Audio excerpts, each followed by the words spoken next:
कहानी की शुरुआत होती है हैलोवीन की रात से। हैलोवीन दरअसल एक त्योहार होता है जिसमें लोग अलग तरह के कपड़े और मास्क लगा के फेरते हैं। हम देखते हैं एक लड़की गोरी को जिसे एक बच्चे की देखभाल करने के लिए बुलाया गया था। उस बच्चे के माँ बाप उसे सब कुछ समझाकर एक पार्टी में जाने के लिए निकल जाते हैं। गोरी उस बच्चे के साथ बैठकर एक डरावनी फिल्म देखने लगता है और उससे काफी अच्छे से बात भी करता है। लेकिन वो एक शरारती और बदतमीज बच्चा था, इसलिए वो उसके साथ काफी अजीब तरह से ही बात करता है। वो ये भी कहता है कि तुम्हें वो कातिल माइकल यहाँ पर आकर मार देगा। कुछ वक्त के बाद जब कोरी किचन से वापस आता है तो वो बच्चा कहीं गायब हो गया था। बच्ची को काफी ढूंढने के बाद आखिरकार वो ऊपर जाता है, जहाँ तभी अचानक से कोई सीढ़ियों का दरवाजा बंद कर देता है। दरअसल ये कोई और नहीं बल्कि वो बच्चा ही था जो कोरी के साथ मजाक कर रहा था। वो बच्ची को दरवाजा खोलने को कहता है मगर वो नहीं खोलता। अब कोरी को गुस्सा आ गया था, इसलिए वो टांग मारकर दरवाजे को तोड़ देता है। ये दरवाजा लगने की वजह से वो सीढ़ियों से नीचे जाके गिरता है। बिल्कुल इसी वक्त बच्चे के माँ बाप भी वापस लौट आए थे। ये सब कुछ वो अपनी आंखों से देख लेते हैं। बच्चे का काफी खून बह गया था, इसलिए मौके पर ही उसकी मौत हो जाती है।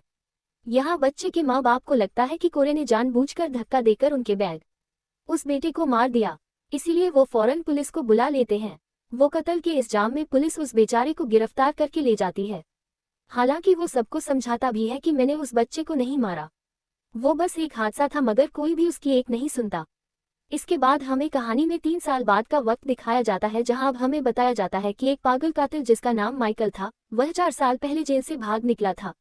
उसने एक शहर में तबाही मचा दी थी और पता नहीं कितने लोगों को मार दिया था। माइकल तरह से लोगों को इसलिए मारता था क्योंकि उसका जेनी तबासना बिल्कुल भी ठीक नहीं था और शक्ल सूरत से भी वो खास अच्छा नहीं था। इसीलिए वो हमेशा ही मास्क लगा के रहता था, तो इसीलिए सारे सूरतेहाल से तंग आकर वो हर दूसरे इंसान को मार दिया करता था। और यही वो कातिल है जिसके बारे में बच्चे ने गोरी को कहा भी था। जिन लोगों को माइकल ने मारा था उनमें जिसका नाम लोरी है उसकी बेटी भी शामिल थी। अब उस दिन की पास से माइकल को किसी ने भी नहीं देखा, मगर 4 साल गुजर जाने के बाद इस शहर में माइकल की दहशत आज भी फैली हुई है। अब हम देखते हैं उसी औरत लोरी को जिसने सब कुछ भुलाकर एक नई जिंदगी की शुरुआत की है। उसने इसी शहर में घर लिया है जहां वो अपनी पोती के साथ रहती है। अक्सर वो एक ऑफिसर से मिलती रहती है क्योंकि दोनों ही एक दूसरे को पसंद करती है। जिस टाउन में वो रहती है वहां के लोग लोरी को पसंद नहीं करते, अक्सर उसे बातें सुनाते रहते हैं क्योंकि उनका मानना था कि माइकल ने जितने भी लोगों को मारा है उन सब के पीछे लोरी जिम्मेदार है। इधर ही हम एक डरी सहमी औरत को भी देखते हैं क्योंकि ये दरअसल 4 साल पहले माइकल का शिकार बन चुकी थी और उसने इस औरत के गले में एक ट्यूबलाइट घुसा दी थी, मगर किसी तरह ये बच गई। यही हमें बड़ा सा पाइप दिखाया जाता है जिसका रास्ता मेन गटर तक जाता है और माइकल पिछले 4 सालों से वहीं रह रहा था। कोरी यहाँ से अपनी साइकिल पे बैठ के जा रहा था क्योंकि पुलिस ने उसे रिहा कर दिया था। पुलिस को पता चल गया था कि बच्चे की मौत बस एक हादसा थी। कोरी के डैड उसे एक पुरानी सी बाइक गिफ्ट देते हैं क्योंकि वो अभी तक साइकिल ही चला रहा था। फिर घर जाते हुए जब वो एक स्टोर के पास था तो एक लड़का अपने दोस्तों के साथ मिलकर उसे परेशान करने लगता है। वो उसे अपने लिए स्टोर के अंदर जाकर शराब लाने को बोलते हैं, मगर कोरी के साफ मना करने पर वो उसके साथ बुरा सलूक करने लगते हैं, यहाँ तक कि उसे धक्के मारते हैं। जिस बीच जमीन पर गिरने की वजह से उसका हाथ ग्लास से कट जाता है। इतनी ही देर में लोरी भी यहाँ आ जाती है। वो उन सबको कहती है कि कोरी को छोड़ो और यहाँ से जाओ, मगर वो यहाँ लोरी से भी बदतमीजी करते हैं, जिसके बाद वो स्टोर के अंदर चले जाते हैं। इस बात से लोरी को गुस्सा आ जाता है।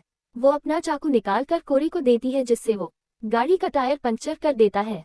फिर वो उसे अपने साथ उस हॉस्पिटल में ले जाती है जहां उसकी पोती नर्स थी। उसकी पोती पहले ही नजर में कोरी को पसंद करने लगी थी। ये दोनों बहुत सारी बातें करते हैं। फिर शाम को वो उस ड्रेस पार्टी में जाते हैं जहां कोरी ने भी मास्क पहना हुआ था और वो काफी एंजॉय कर रहा था क्योंकि जिंदगी की मुश्किलात को साइड पर रख के वो गौरी की पोती के साथ बहुत खुश था। मगर इस पार्टी में उसे उस बच्चे की मां मिल जाती है जिसकी मौत हो गई थी। वो सबके सामने गौरी को बुरा भला कहने लगती है, यहाँ तक कि गालियां निकालती है और ये भी कि तुम कितने बुरे हो, मेरे बच्चे को मार कर यहाँ नाच रहे हो, मजे कर रहे हो। अपनी बेइज्जती होती देखकर गौरी को बहुत बुरा लगता है, इसीलिए वह पार्टी छोड़कर जाने लगता है। हालांकि लोहरी की पोती उसे रोकने की कोशिश भी करती है, मगर वो उसे भी बातें सुनाकर वहां से चला जाता है। फिर रास्ते में वो 4 दोस्त उसके पास आकर रुकते हैं और फिर से बदतमीजी करने लगते हैं, मगर इस बार कोई भी अपनी भड़ास निकालना है। वो उनमें से सबसे बदतमीज लड़के को कहता है कि तुम्हारा बाप तुमसे नफरत करता है ना? इसी बात का गुस्सा तुम मुझ जैसे कमजोरों पर निकालते हो, इस बात से उसे गुस्सा आ जाता है और वो कोरी को वहां पुल से नीचे फेंक देता है।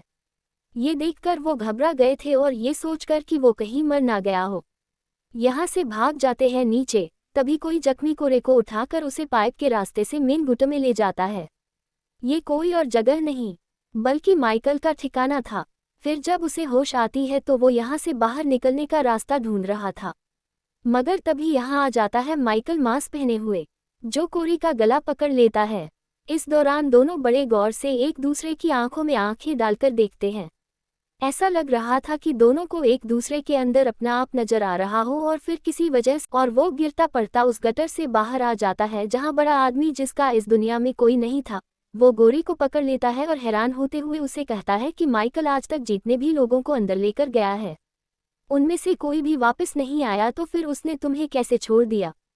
खैर वो उसे चाकू दिखाकर दोबारा से अंदर भेजने लगता है और ये भी कहता है कि मुझे उसका मास्क ला कर दो, अब मैं बनूंगा माइकल। मगर कोरी उसकी बात नहीं सुनता और उस पर ही चाकू से कई बार वार करके वहां से चला जाता है और अब उस बूढ़े आदमी की मौत हो जाती है।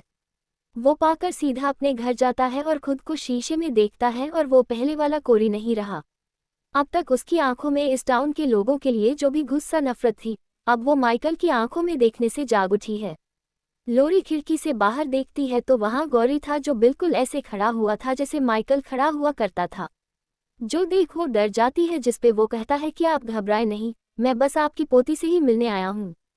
फिर वो उससे मिलकर उस पार्टी वाली रात के लिए माफ़ी मांगता है जब वो उसे बातें सुनाकर चला गया, जिसके बाद वो दोनों बाहर वक्त करने चले जाते हैं।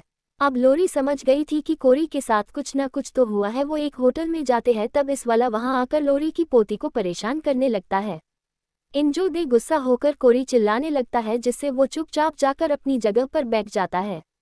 मगर वो कोरी को घूर अब लोरे की पोती को घर छोड़ने के बाद वो उसे बड़े से पाइप के पास जाने लगता है और वो ये भी जानता था कि वो पुलिस वाला मेरा पीछा कर रहा है। वो उस पाइप वाली जगह के पास आकर छुप जाता है। फिर वो पुलिस वाला जब यहाँ पर आता है तो उसे इधर उस बूढ़े आदमी की लाश मिलती है। तब ये कोरियर्स पर हमला करके उस पाइप के अंदर चला जाता है। पीछे पीछे वो पुलिस वाला भी अंदर आ चुका था। जब अंदर आते ही माइकल उसे पकड़ लेता है, मगर पुलिस वाला उसे टांग मारकर नीचे गिरा देता है और कोरे पुलिस वाले पर हमला करके पहले तो उसे मारता है और फिर उसे पकड़कर माइकल को उठने को कहता है। अब यहाँ सवाल ये उठता है कि माइकल इतना कमजोर कैसे हो गया। वो दरअसल जितने भी लोगों को मारता है उतनी ही उसे ताकत मिलती है, मगर वो तो पिछले 4 सालों से इस गटर में है, इसीलिए उसने किसी को भी नहीं मारा और यही वजह है कि वो इतना कमजोर है, इतना ज्यादा कि किसी बूढ़े आदमी की तरह वो झेलते हुए काम भी रहा था। खैर अब माइकल अपना चाकू निकालना है और पुलिस वाले के सीने पर बार बार वार करके अपने ही स्टाइल में उसे मार देता है, जिससे उसे थोड़ी बहुत ताकत मिलती है। अब ये देखकर भी सीख गया था कि माइकल कैसे लोगों को मारता है। इसके बाद वो सीधा जाता है लोरी की पोती के पास और पूरी रात उसके साथ गुजारता है। उधर हम देखते हैं कि माइकल भी अब उस जगह से बाहर निकल आया है। लोरी जो एक बार में थी अपनी साथी को बताती है कि मुझे कोरी में कुछ बदलाव महसूस हुए हैं। उसकी आंखें बिल्कुल माइकल जैसी शैतानी लग रही है। डॉक्टर नर्स के घर आता है क्योंकि वो उसे अपने साथ ले जाने वाला था, मगर जब वो नहाने के लिए जाती है तो उसे डॉक्टर के चिल्लाने की आवाज़ सुनाई देती है। जब वो नीचे आती है तो वह कोरे को देखती है, जिसने एक मास्क पहना हुआ था। उसने डॉक्टर को भी पकड़ा हुआ था और बार बार चाकू से डॉक्टर पर वार कर रहा था। वो लोरी की पोती का बदला लेने के लिए कर रहा था, क्योंकि इस डॉक्टर ने उसकी बजाय इस नर्स की तरक्की कर दी। वो उस नर्स पर भी हमला करने वाला होता है, मगर वो दरवाज़ा बंद करके उसे बाहर ही रोक देती है। वो फौरन पुलिस को फ़ोन करने लगती है। तब कोरी अपना मास्क कटाकर उसका मुंह ही देखता रह जाता है, मगर तभी पीछे से आता है माइकल, जो उस नर्स का गला पकड़ लेता है। वो उसे ले जाकर दीवार के साथ लगा देता है। इसके बाद वो उसके सीने में चाकू गुस्सा कर पहले उसे ऊपर करता है और फिर वही दीवार पर ही अटका देता है। अब जब कोरी अपने घर जाता है तो उसकी मॉम उसे बुरा भला कहकर घर से निकाल देती है। उसके बाद कोरी उस घर में रात गुजारता है जहां उस बच्ची की मौत हुई थी। सुबह जब उसकी आंख खुलती है तो वो अपने सामने लोरी को पाता है, जो उसे कहती है कि तुम मेरी पोती से दूर रहो, यही तुम्हारे लिए बेहतर होगा, क्योंकि मैं जान गई हूँ कि अब तुम एक अच्छे इंसान नहीं रहे। मगर वो यहाँ साफ साफ धमकी देते हुए कहता है कि अगर वो मेरी ना हुई तो बहुत बुरा होगा। अब ये सुनकर वो काफ़ी गुस्सा जाता है और वो यहाँ से चली जाती है। इसके बाद गोरी लोरी की पोती को कॉल करता है और झूठ बोलता है कि तुम्हारी दादी ने मुझे जान से मारने की धमकी दी है। इसीलिए हम आज रात ही इस टाउन को छोड़कर भाग जाएंगे। मगर जाने से पहले मैं उन सब लोगों के साथ हिसाब बराबर करना चाहता हूँ जिन्होंने मेरी जिंदगी को अजाब बनाया हुआ है, मेरे साथ जो गलत करते हैं। अब क्योंकि आज हैलोवीन था, इसीलिए वो सबसे पहले माइकल के ठिकाने पर जाता है जहां वो उससे लड़ता है और उसका मांस छीनकर वहां से बाहर आ जाता है। इसके बाद माइकल अपने ही स्टाइल में उठता है जो देखकर साफ साफ लग रहा था कि उसके अंदर का कत्ल भी अब जाग चुका है। लोरी की पोती कोरी के साथ जाने के लिए अपना सामान बांधने लगती है, जिसपे लोरी उसे समझ जाती है कि वो अच्छा इंसान नहीं रहा। समझने की कोशिश करो तुम उसका उठना बैठना चलना फिरना हर तरह से। इस वक्त ट्रक में था तो वो चारों का पीछा करते करते उसके डैड के कबाड़ खाने में पहुंच जाते हैं। इधर उसके डैड भी थे जो गेम खेल रहे थे, इसीलिए उन्हें कुछ भी पता नहीं चल रहा था कि बाहर क्या हो रहा है। बाहर कोरी सबसे पहले एक लड़के की आंख पर वार करता है जिससे उसका वो सा खून बहने लगता है और फौरन ही उसकी मौत हो जाती है। इसके बाद वो लड़की को अपने ट्रक से कुचल देता है और दूसरे को एक ताकतवर औजार से मारकर उसकी जान ले लेता है। फिर वो आखिरी दोस्त जो सबसे बदतमीज था, कोरी के डैड के पास जाकर उनसे मदद मांगने लगता है। उसके डैड उसे एक गन देते हैं और कोई दूसरे गन उठाकर बहेरा चाहते हैं। वो अपने बेटे कोरी को माइकल के कपड़ों और मांस के साथ देकर काफी हैरान रह जाती है। वो आखिरी बचा लड़का कोरी पे जाना लगाता है, मगर उसे बचाने के चक्कर में उसके डैड सामने आ जाते हैं और गोली लगने की वजह से उनकी मौत हो जाती है। अब कोरी उस लड़की को पकड़ लेता है और उसके मुंह में वेल्डिंग मशीन घुसाकर उसे चला देता है और ऐसे ही छोड़ देता है, जिससे बहुत ही बुरे तरीके से उसकी भी मौत हो जाती है। इसके बाद कोई ट्रक में बैठकर अपने ही घर जाता है। वो किचन में आकर वहां से चाकू लेता है और अपनी मोम जो उसे हर वक्त तंग करके रखती थी उस पर वार करके खत्म कर देता है। इसके बाद वो जाता है बदतमीज म्यूजिक बजाने वाले के पास, जहां सबसे पहले वो उसके साथी को मारता है और बाद में अपनी भड़ास निकालने के लिए पहले तो वो उसे काफी पीटता है और फिर उसकी जुबान ही काट देता है और टेबल पर पड़ी म्यूजिक टेप पर पटक देता है, जिससे अब गाने अटक अटक कर चलते हैं। इन सब को सबक सिखाने के बाद कोरी ने अब सिर्फ एक ही इंसान से बदला लेना था और वो थी नौरी। उधर नौरी की पोती कोरी की बताई हुई जगह पर उसका इंतजार कर रही थी, मगर वो ना खुद आता है और ना ही उसका कोई अता पता था। लोरी अपनी पोती के छोड़ जाने की वजह से काफी दुखी थी क्योंकि वो उसके खिलाफ हो गई थी। फिर उसे एक आइडिया आता है। वो पुलिस को कॉल करके बताती है कि मेरे घर में किसी ने अपनी जान ले ली है और उसने मास्क भी पहना हुआ है। फिर वो अपने घर निकालकर सर पर रखकर अपनी ही जान लेने की कोशिश करती है। इसके फौरन बाद हम गोली चलने की सिर्फ आवाज ही सुन पाते हैं। अब गोरे क्योंकि घर के पास ही था, इसलिए गोली की आवाज सुनकर वह फौरन अंदर आ जाता है। तभी हमें पता चलता है कि लोरी तो बस उसे यहाँ पर लाने का ड्रामा कर रही थी। वो दोपहर उस पर गोली चलाती है जिससे वो मरता तो नहीं मगर नीचे गिर जाता है। इसी दौरान उसकी पोती भी घर वापस आ गई और जाहिर है गोरी की पोल अब खुलने वाली थी, मगर वो बड़ा चालाक था। वो चाकू को अपने ही गर्दन में घुसा लेता है और जब उसकी पोती अंदर आती है तो उसे यही लगता है कि चाकू से लोरी ने बेचारे कोरे को मार दिया, क्योंकि चाकू उसके हाथ में भी था। ये देख वो बहुत रोती है और फिर यहाँ से चली जाती है। अब इधर लोरी भी उदास बैठी हुई थी, मगर तभी उसे किसी के कदमों की आवाज़ सुनाई देती है। ये और कोई नहीं बल्कि माइकल था जो अपना मांस वापस लेने आया था। वो पहले तो अपना मांस पहनता है और फिर गोरी जो भी जिंदा था उसे भी यहाँ आखिरकार मार देता है, क्योंकि वो उसे लड़कर उसका मांस ले आया था और अब बारी थी लोरी की। वो सीधा जाकर उस पर हमला करता है, जहाँ बदले में वो भी उस पर हमला करती है और कुछ देर तक इन दोनों की लड़ाई चलती रहती है।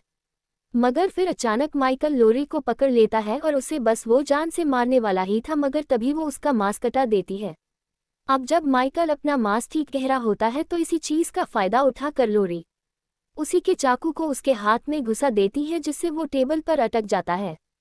फिर वो एक दूसरा चाकू उठाती है और माइकल को दूसरे हाथ में घुसाकर उसी भी टेबल के साथ अटका देती है और वो अपना फ्रिज ही उस पर पटका देती है, जिससे वो बुरी तरह वहां वो फंस चुका था। लॉरी उसका मास्क हटाती है तो उसका हम भयानक और सुरसा चेहरा देख पाते हैं। वो माइकल को कहती है कि मैंने सोचा था कि तुम थोड़े बहुत तो प्यारे होगे, मगर तुम तो एक बदसूरत बुढ़े पागल इंसान हो। वो उसका गला ही काट देती है, मगर इसी बीच माइकल अपना हाथ छुड़ाकर लॉरी का गला पकड़ लेता है, जिससे अब वो भी मरने वाली थी। तभी इसी दौरान उसकी पोती वापस आ जाती है और माइकल पर हमला करके उसका हाथ तोड़ देती है, जिससे अब उसकी दादी आज़ाद हो जाती है। फिर वो तेजधार चाकू लेती है और उसकी सारी नसें भी काट देती है और बेशक वो ही कातिल था, ताकतवर था, मगर था तो वो एक इंसान ही, इसलिए दूसरा खून भेजने की वजह से उसकी मौत हो जाती है। तभी यहाँ लोरी का ऑफिसर साथी और बाकी पुलिस वाले भी आ जाते हैं। लोरी की पोती के